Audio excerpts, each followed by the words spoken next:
Well, I will never forget the day that he stepped into my office. A truck that I didn't recognize pulled up under the awning of the church building.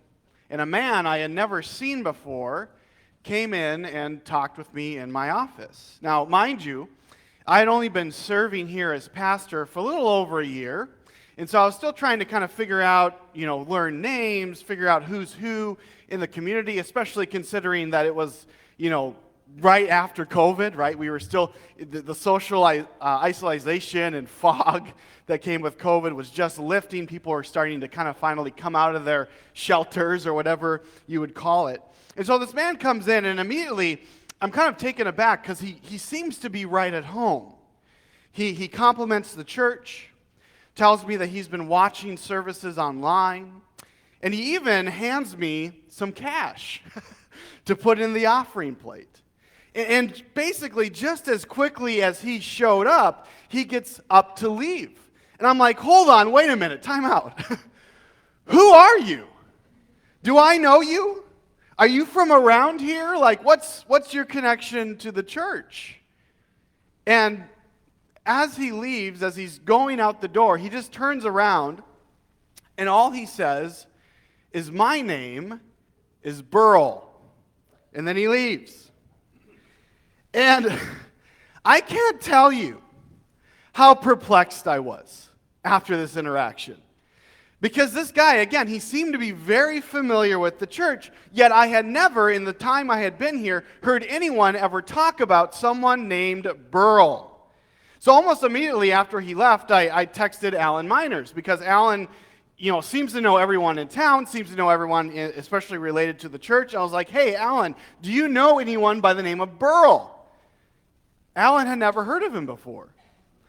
And so then I go on Facebook, and I try to figure out, type in Burl. Is there someone on my Facebook friend group who is mutual friends with someone named Burl? Nothing. I even went on beacon.com. I looked up, is there anyone in Almaty County who owns property named Burl? Nothing.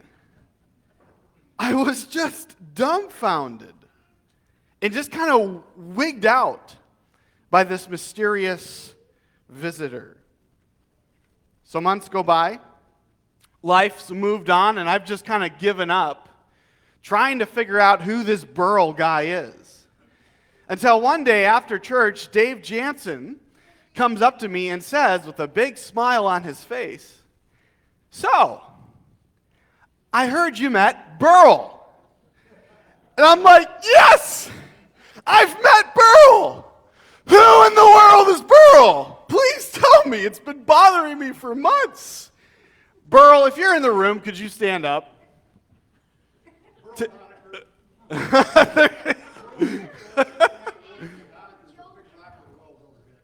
So Burl is Ted Peck, which I had originally told Alan about. I was like, he pulled up, he had a boat behind him, there's a dog in the back of his truck, and Alan's like, that sounds a lot like Ted Peck, and this is something Ted Peck would totally do. And some of you know that Ted has written a number of books, and in one of them, as Ted had already alluded to, he introduces himself by the alias Burl Staub Doniker. So if you want to know why he chose that name or what the whole deal is with Burl, you could talk to him after the service or read his book. But anyway, I wonder, have you ever had a similar experience to this before? An experience where there was someone who got your attention, who kind of came out of nowhere and left you wondering, who in the world is that? And I kind of feel like this is a uniquely small-town experience, right? Because we live in a small town, everyone knows everyone, and so when there's someone that you don't know, it kind of catches you by surprise. And you want to figure out, who is this person? And I myself, as an outsider, have experienced this in some way. Especially when I first got here, I would sometimes feel like I'd go into a local, a local joint, a local, high shop or wherever, and I feel like people would look at me, and I know I could just tell by the look on their faces that they're trying to place me, right? Trying to figure out, okay, who is this guy? Where is he from? Is he part? Is he a Fink? Is he Kelch? Is he a Miners or a Moss or a Mon? Like they're just trying to place me somewhere. Yeah. I'm a case, apparently. But anyway, and maybe you've experienced those, especially if you're local. Like maybe you showed up to an event, like maybe in Lansing. And there was a young woman who was kind of leading the event, and she seemed very familiar with people, yet you had never seen her before in your life. And so you turned to your spouse and was like, hey, who is that? Do we know her? Do we know her parents? What's the connection? Or maybe it happened at a ball game. You were watching the basketball team play, and all of a sudden you noticed a player who, whether it was on your team or the other team, who was just playing lights out basketball. Yet you didn't recognize them. And so you opened up your program and looked up their number to see if you could find their name, or you turned to the person next to you and were like, hey, whose kid is that? Who is that person? My guess is that you probably have had that kind of experience at some point. And as we continue our series on the life of King Saul, we're going to see that this same sort of thing happens to him. You see, there's a new kid on the block in Saul's story. There's an up-and-coming young man who comes from virtually out of nowhere, but steals the show, taking Saul completely by surprise. And the circumstances by which Saul is introduced to this mysterious kid is really nothing short of bizarre. So if you have a Bible, I want you to grab it and open it up to 1 Samuel chapter 16. Now, if you've been tracking with us in the series, you might remember that, especially from last time, Saul has made a royal mess of his royal title. In chapter 13, he disobeyed God by making an unlawful sacrifice, which resulted in the prophet Samuel declaring that Saul's descendants would not inherit the throne. So the kingship is going to be a one and done from the line of Saul. And then in chapter 15, Saul disobeys God by not fully eliminating the Amalekites, this enemy of Israel, which results in his personal disqualification. As the prophet tells him in verse 26, because you have rejected the word of the Lord has rejected you from being king over Israel. Saul's place as king is now only by default, not by right. And that God-given right to rule has now been granted to someone else. Someone who is better than Saul, a man after God's own heart. And so from this point onward, we are going to watch this new king rise to power, while Saul falls further and further, spiraling out of control. This is where the fall of Saul really begins. So let's get into it, shall we? Again, we are in 1 Samuel chapter 16, and I want to begin by reading verse 14. Now the Spirit of the Lord departed from Saul, and a harmful spirit from the Lord tormented him. Okay, time out. We got to talk about this.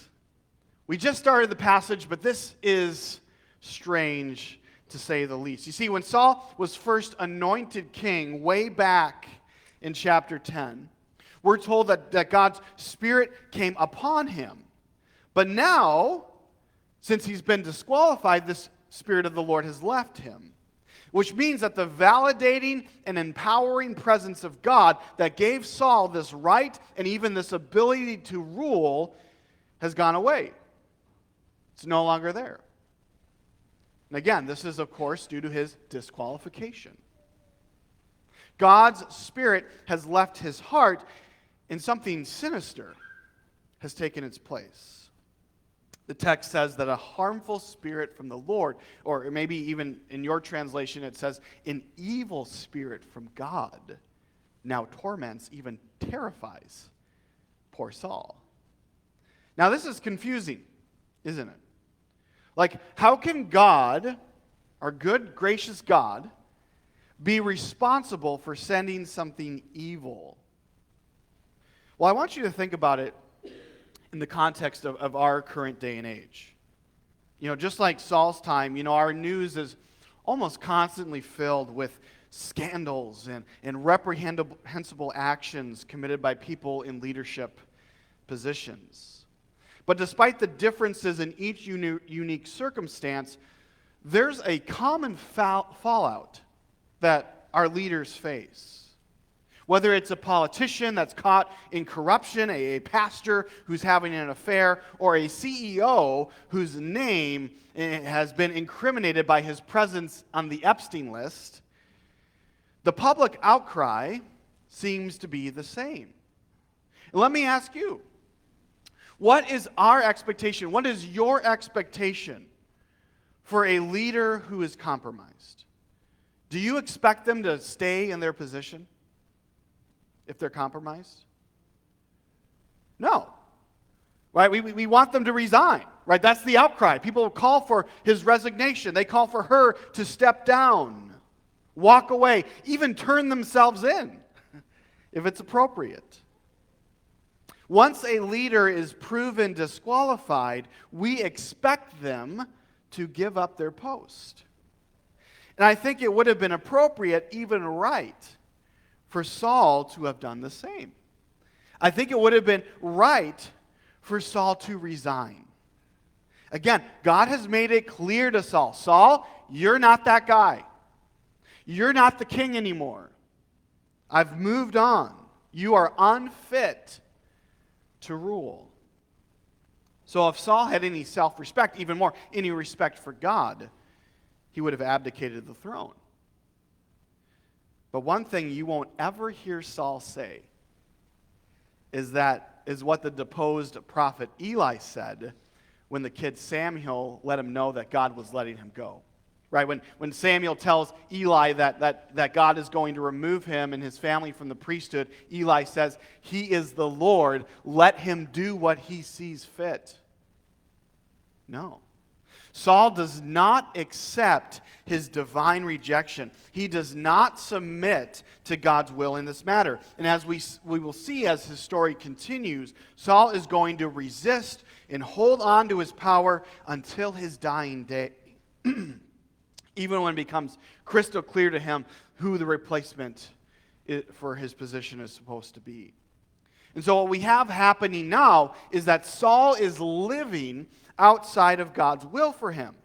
And I think the Lord is kind of retaliating against him by sending a harmful spirit to torment him. But here's the thing that we have to understand. When the text says a harmful spirit, even an evil spirit, I don't think it means that the spirit is demonic in that it's evil in essence, but rather that it is bad in the sense that the effects of its possession are negative and even disastrous to the person it inhabits. And I wonder, maybe you can think of a time in your life where you could resonate with this in some way, when you experienced something similar, when you knew that you weren't walking in line with God's will, and it just made you super uncomfortable in your life. Like maybe you felt like this heaviness in your chest, a pit in your stomach, this nagging feeling that things just weren't right.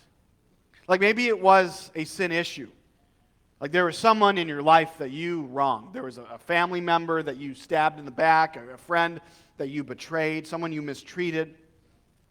Or maybe you were doing something that was unethical, right? Kind of doing a shady business deal, and it was kind of something that only you knew about, but yet your guilty conscience was really going at you, really making you feel guilty. Or maybe it wasn't even a sin issue. Maybe there's just this area where you knew that you were not being totally obedient. And so you began to experience maybe a lot of discomfort in your life. Work and relationships all of a sudden became increasingly difficult. You found yourself increasingly unsettled, restless, having a hard time sleeping at night. staying up late thinking about what you should do.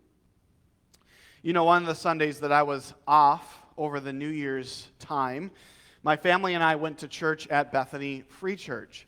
And the pastor was sharing about the time that he and his wife kind of felt the call to move on from their former church.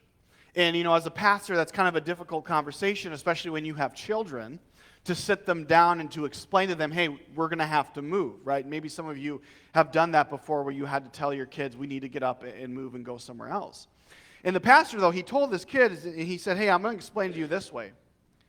God is telling us to do this, and the longer we resist, the more and more uncomfortable we're going to be here.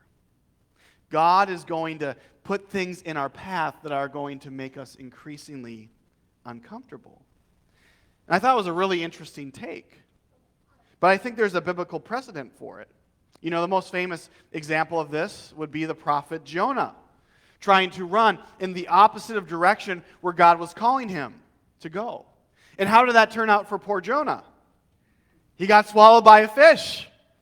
Talk about uncomfortable, right? Talk about miserable. And again, I think this is what's happening to King Saul. God has made him uncomfortable, and so he's sending a harmful spirit to him because Saul is resisting his will. And so the Spirit is bringing disaster and discomfort to Saul's life for the purpose of working out God's greater will and plan. You know, they say the Lord works in mysterious ways, and this is most certainly one of them.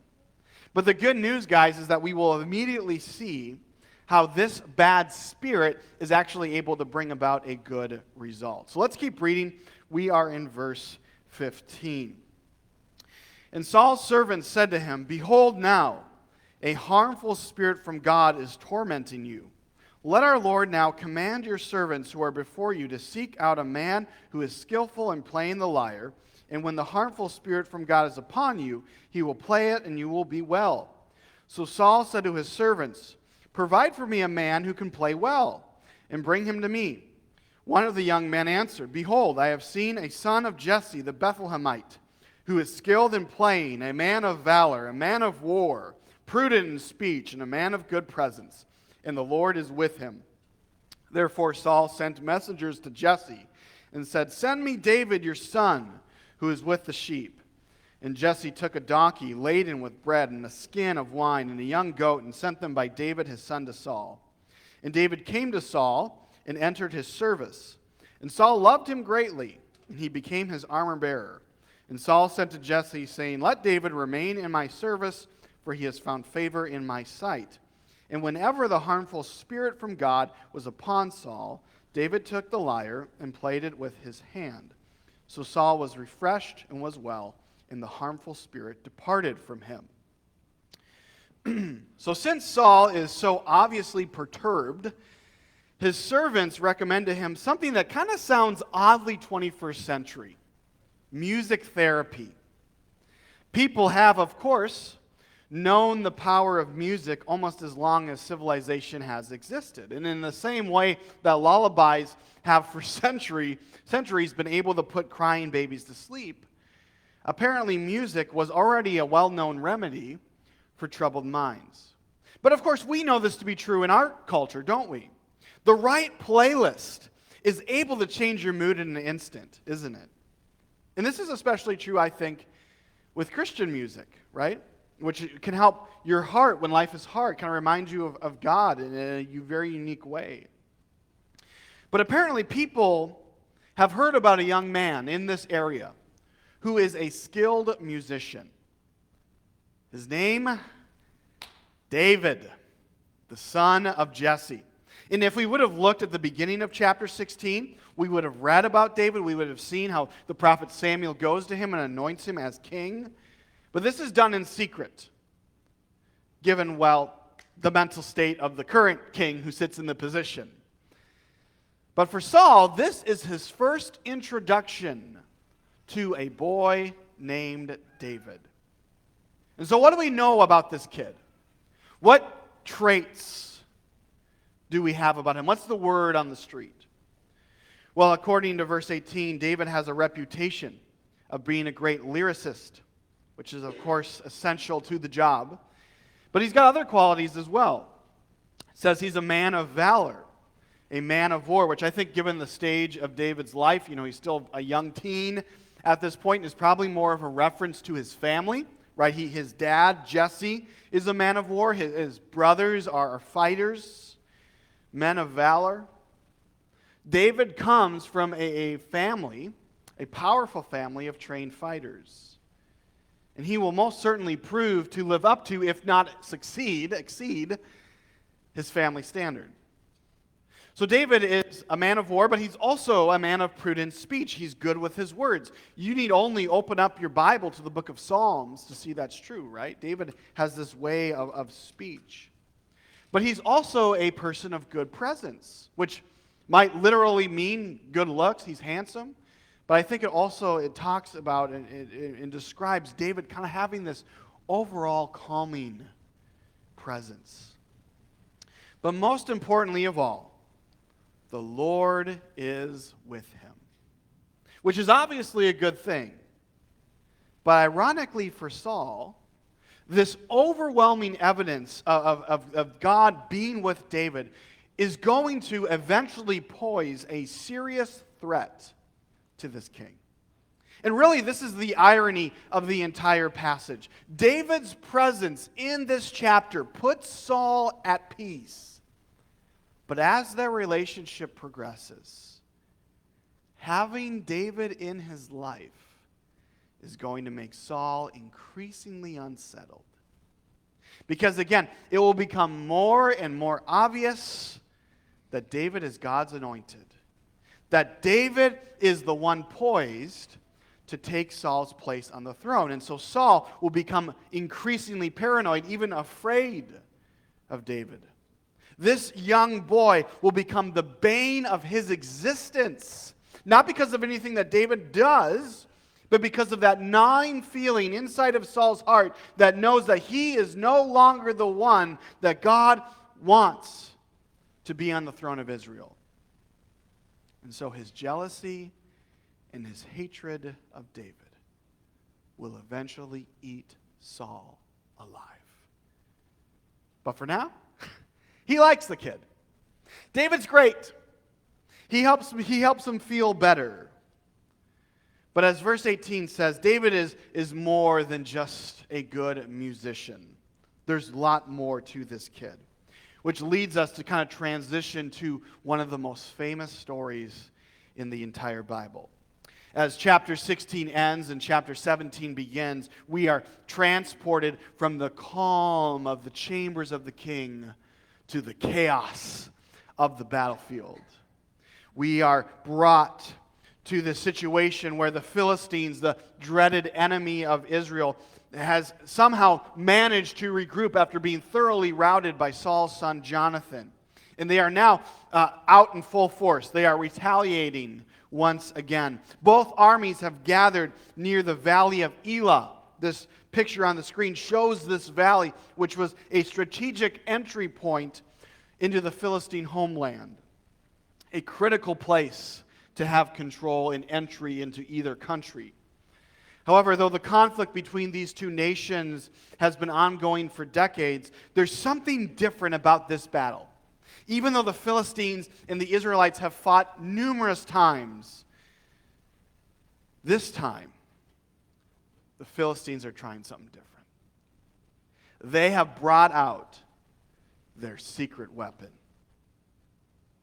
The Israelites hear the ground begin to shake, and they gasp in horror as out from the Philistine camp emerges the largest man any of them have ever seen. It was none other than the Philistine champion, Goliath. And this behemoth of a man thunders out a challenge in his booming voice. He makes a proposal to the Israelite army. He says, hey, send out your best man to fight me. A one-on-one, winner-take-all scenario.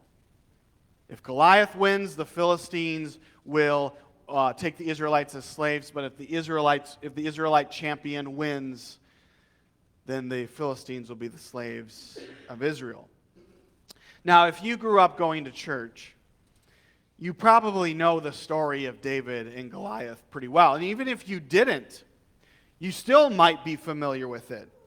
In fact, a funny example, the unruly Tom Sawyer, right, from Mark Twain's novel. Even this biblically illiterate rapscallion could name David and Goliath when asked about the disciples of Jesus. So he got the question wrong, but he at least knew those names.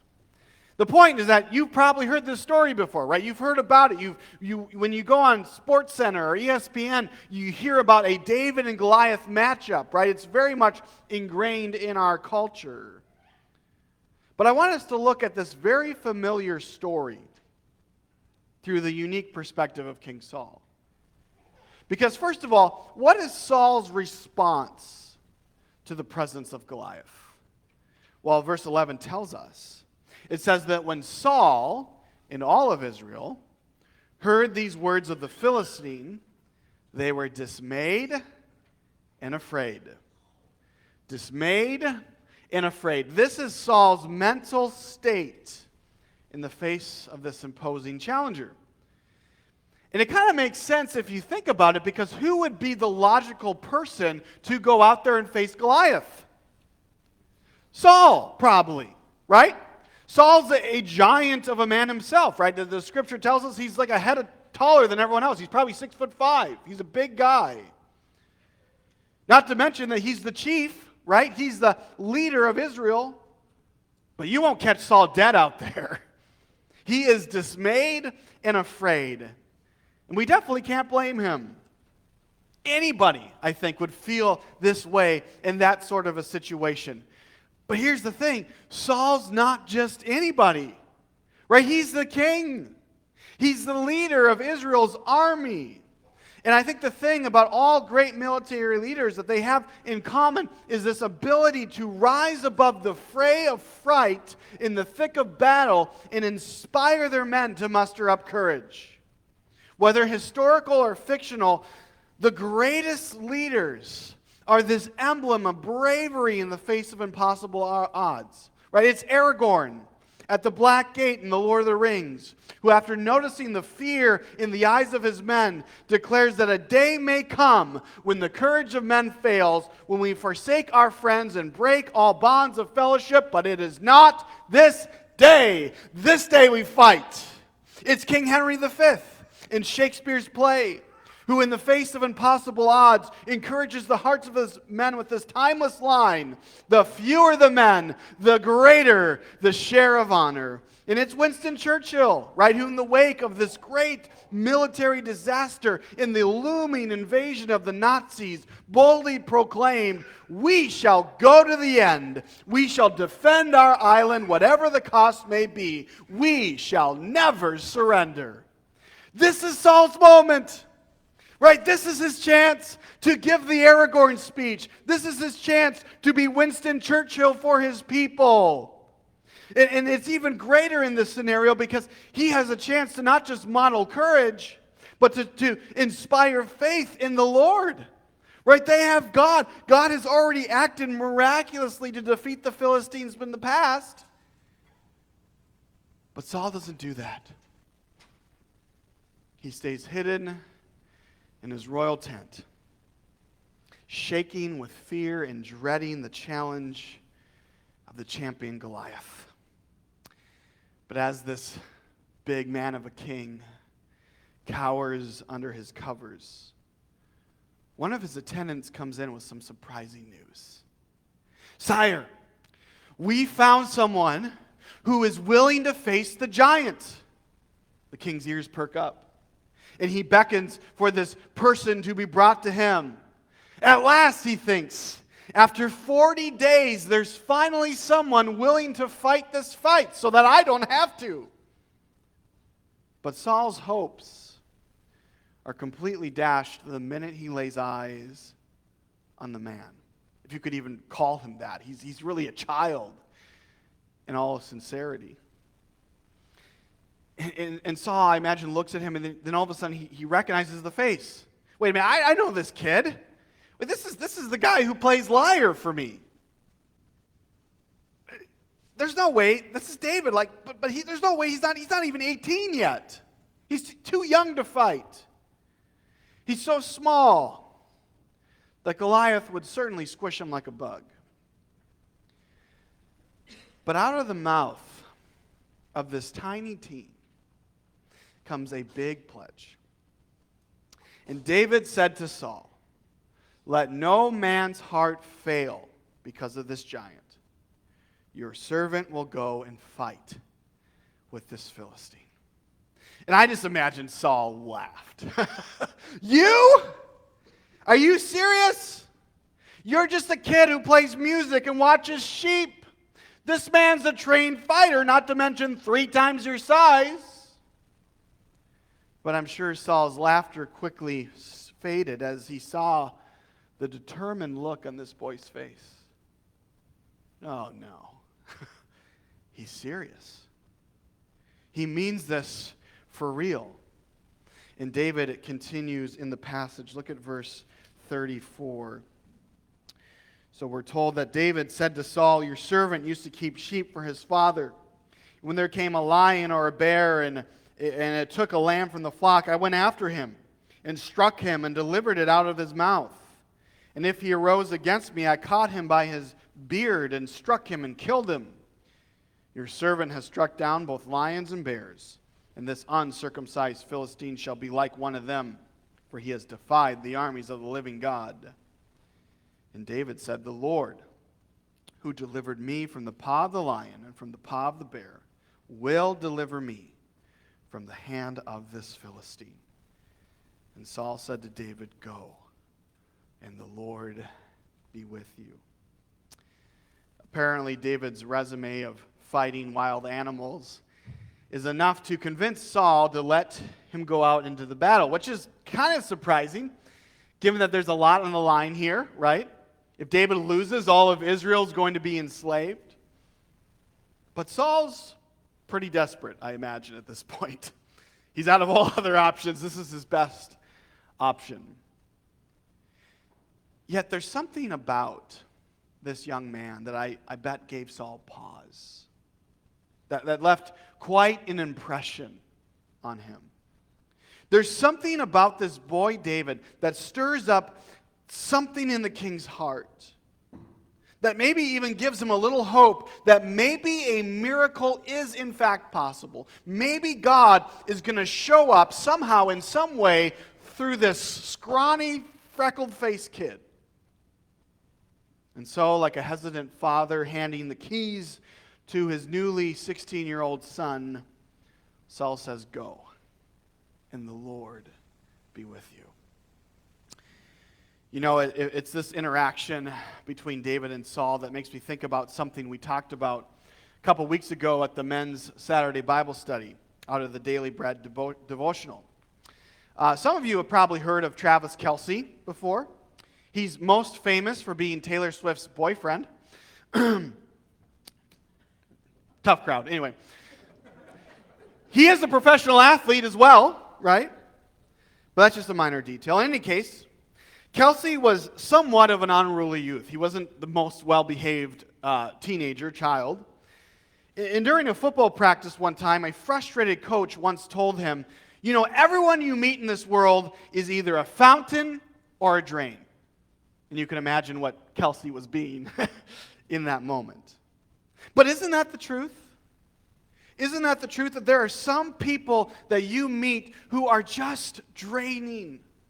Every word they say seems to be a complaint. Every conversation seems to involve them criticizing you or putting someone else down. Everything they do seems to be motivated by their own self-interest. But in contrast, there are people that you meet who are fountains, right? They just radiate joy. They speak constantly with words of encouragement and care. They go out of their way to serve other people. When they walk in, the whole room lights up with their bright smile and warm personality. And from what we've read so far, David seems to be one of those people. We're told in chapter 16 that he was a man of good presence, which was confirmed by how much Saul enjoyed having him around. So much so that he sends a message to his dad and says, "Hey, I'm keeping your son here. He's going to stay with me because he has brought me so much joy." And then we have this example even when he enters the camp of this army. Like his presence, the presence of this kid makes a difference. He comes in with so much confidence and motivation that this army of scared grown men start talking about him. So much so that they go and they tell Saul, "Have you heard of this kid? Have you seen this kid? He thinks he can take the giant." And now, in this passage, he stands before the king and speaks words of faith and encouragement. "Don't let your heart faint, King Saul. God's got this. He's got this. He's going to do something amazing." David is a fountain bringing hope even to the weary, dreary Saul. So what kind of person are you? Obviously, we can be both of these things at different times. But as a whole, if you look at your life, are you more of a fountain or are you a drain? Are you exuding the hope and light that comes from the gospel-centered life like David who has faith in God? Are you able to have that hope? Or are you more of a drain, being self-focused, argumentative, and a complainer, not seeing how God could be at work at all? Saul was a drain, I think. But David was a fountain. So what kind of person are you?